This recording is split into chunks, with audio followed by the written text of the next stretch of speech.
Hi, and welcome to this week's edition of Enrichment, where we talk to small business owners and entrepreneurs on strategies and best practices. Although small businesses are often at a disadvantage when competing with bigger companies, they can have one advantage. They can always be smarter than the competition. So let's get right to it. This week, our subject is, can you last 10 seconds?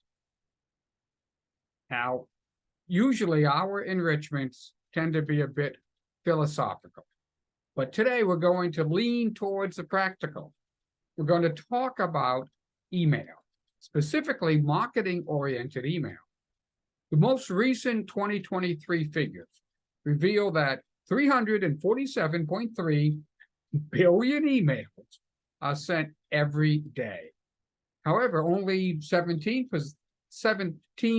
of them, on average, get open. Now, experts tell us that a good open rate is between 17 and 28%. There are, of course, many reasons for the wide range of open rates.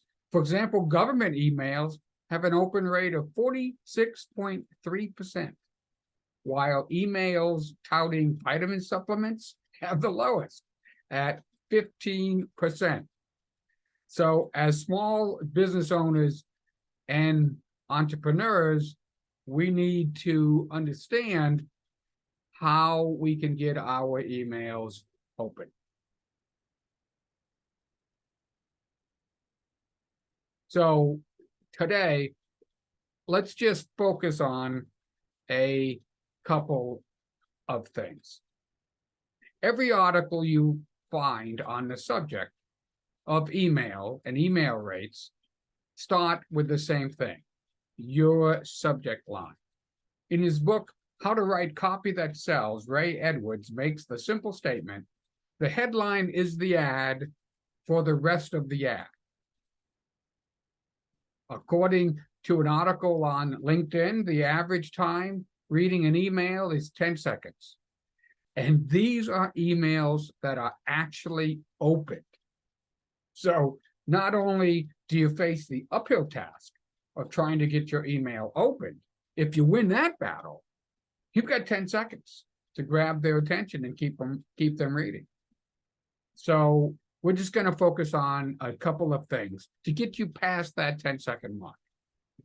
Just as your 60-second elevator pitch is your first impression, so is your subject line.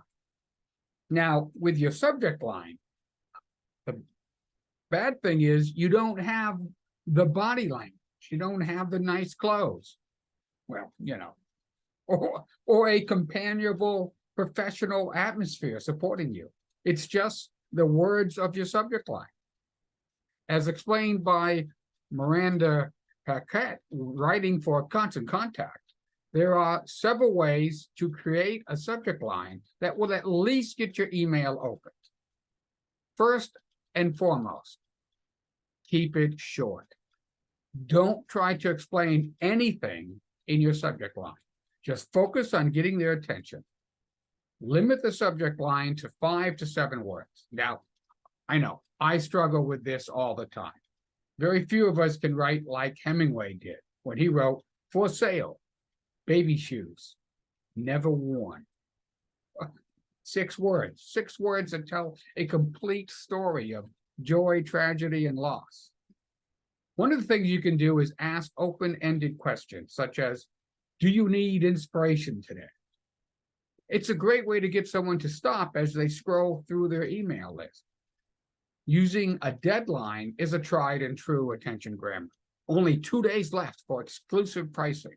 This is actually a double-barreled approach using both a deadline as well as a promise of exclusivity. Your subject line can be unique, can be clever, commanding, teasing, intriguing, funny, sharing, or it can promise value. But no matter what you say, it must be targeted at your audience. You may create a great subject line, but it doesn't matter to your audience if it doesn't work. There's so much to explore on this topic. So this is where I stop and you get to work. You obviously receive many emails oriented towards your business or subjects you find interesting. Take the time to see which ones you open and then analyze why. Learn from those people that are getting your attention. If it works on you, it could very well work on your customers as well. David Ogilvy, known as the father of advertising, said, "A good advertisement is one which sells the product without drawing attention to itself." Well, I hope you found that useful. If you'd like to further discuss anything regarding this topic or any small business strategy, reach out to me at rich@speakingofsuccess.us. I'd love to talk. Just use my calendar to schedule a time that's most convenient for you. And thank you very much. And I will see you next week. Bye.